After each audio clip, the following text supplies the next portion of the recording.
দেখেন একটু, আপনারা এই ডালনাটা ব্যবহার করছেন, দেখেছেন? কি এটা? মাছি এটা? তেলাপোকা। মাছিও আছে, এই পাশে একটা পোকা আছে, অন্য একটা পোকা। আর মাছি তো আছেই, এটা পুরাটাই আপনার মাছি। এইখানে যে কয়টা ফুড ইনগ্রেডিয়েন্ট মানে খাবার তৈরির উপকরণ রয়েছে সবগুলি ঢাকনা ছাড়া। একদম দেখেন, এটা একটা খাবারের ফ্যাক্টরি। সেই খাবারের ফ্যাক্টরিতে রক্ষিত ফ্রিজ। সেই ফ্রিজে দেখেন ময়দা, বাটার, মার্জারিন, গরুর মাংস, মুরগির মাংস সব একসঙ্গে রাখছেন। আসসালামু আলাইকুম। ম্যানেজার সাহেব কে? আপনি? ভোক্তা অধিকার অধিদপ্তর। আমরা একটু দেখি কিভাবে খাবার টাবার তৈরি করছেন। কোথায় হয়? এখানে আসেন ভাই, একটু দেখি। এটা কি জিনিস? সন্দেশ। কি দিয়ে তৈরি করেন? হ্যাঁ, এটা তো একটা মোরগ হবে, তাই না? প্যাকেট হবে না? তো প্যাকেট যখন হবে তখন এটার উৎপাদন মেয়াদ কিভাবে দিবেন? কতদিন খাওয়া যাবে এটা? 4-5 দিন। মানে আপনি শিওর না? এখন কি দিয়েছেন মাসিকে খেতে? মানে মাসি খাওয়া শেষ হলে তারপরে দিবেন হলো ভোক্তাদের খেতে নাকি?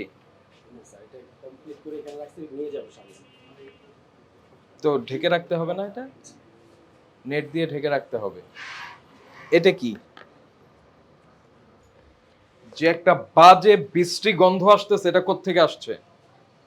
এটা থেকে আসতেছে? নষ্ট কাঠ, এটা ওই যে আপনার ড্রাম করে করা। এটা এটা কি পেতেছেন এখানে? এটা তো দই। জি। দই বিএসটিআই এর বাধ্যতামূলক যে পণ্য রয়েছে তার অন্তর্ভুক্ত। দই বানাতে হলে বিএসটিআই এর লাইসেন্স লাগে, এটা জানেন আপনি? মালিক পক্ষ আপনি জানেন কি না? আপনি তো ম্যানেজার। দেখাই একটু, আসেন।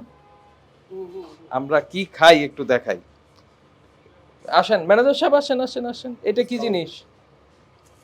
যে এটা কি? ডালডা, মুরগির মাংস। আপনাদের কে যে খাবার বানাইতে বলে বুঝি না। ওটার মধ্যে কি এই বস্তায়?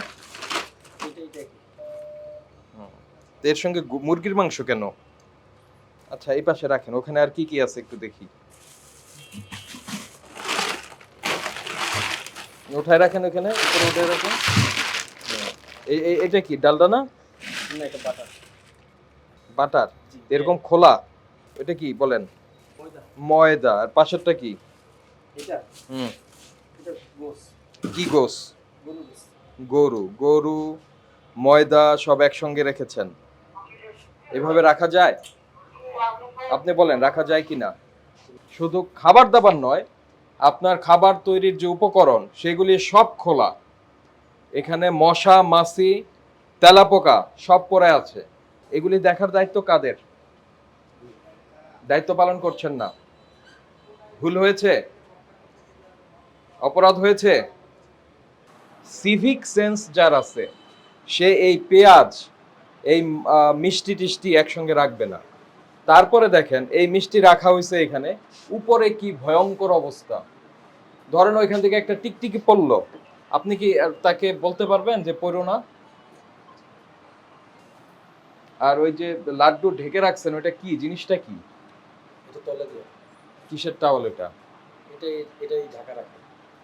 এটা শেষ হলে আবার ধুয়ে আবার রেখে দেয়, আবার বলে। দেখেন একটু, আপনারা এই ডালনাটা ব্যবহার করছেন, দেখেছেন? কি এটা?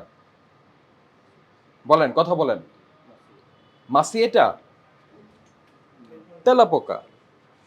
মাছিও আছে, এই পাশে একটা পোকা আছে, অন্য একটা পোকা। আর মাছি তো আছেই, এটা পুরাটাই আপনার মাছি।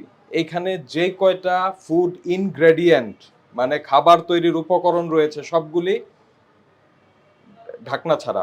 একদম দেখেন, সবগুলি ঢাকনা ছাড়া। একটু প্লিজ কাছে আসেন, দেখেন।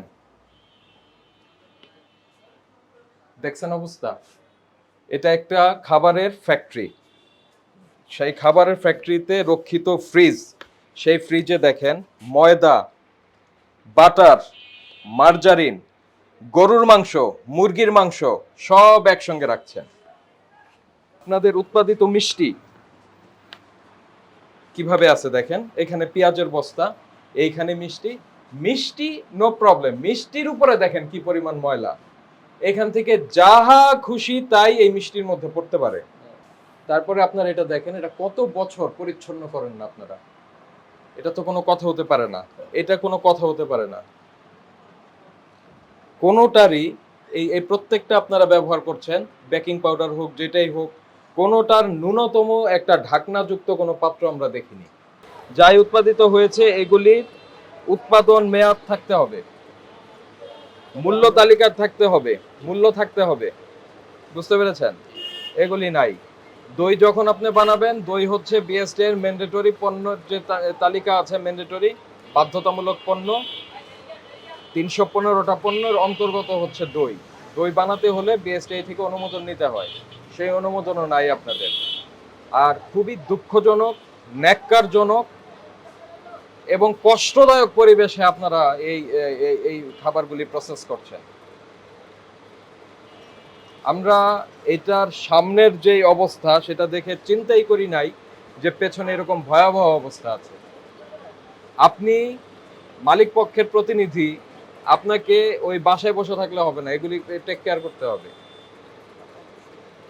ভোক্তা অধিকার সংরক্ষণ আইন 2009-এর 43, 45, 37 এই ধারায় শাস্তিযোগ্য অপরাধ আপনি যেটা করছেন। মাছ, মাংস, সবজি, অন্য যাহাই কিছু সবগুলির মিশ্রণ হইতে পারবে না। রান্না করা, কাঁচা, ম্যারিনেট করা, এই 3 ধরনের খাবারের মিশ্রণ হইতে পারবে না। ফ্রিজের ম্যানেজমেন্ট এত সোজা না। তো যে নির্দেশনাগুলি দিচ্ছি দয়া করে সেটা প্রতিপালন করেন। এখানে মানুষের কর্মসংস্থান হোক, এলাকার মানুষ কোয়ালিটি ফুড পাক, নিরাপদ ফুড পাক, আমরা সেটাই চাই।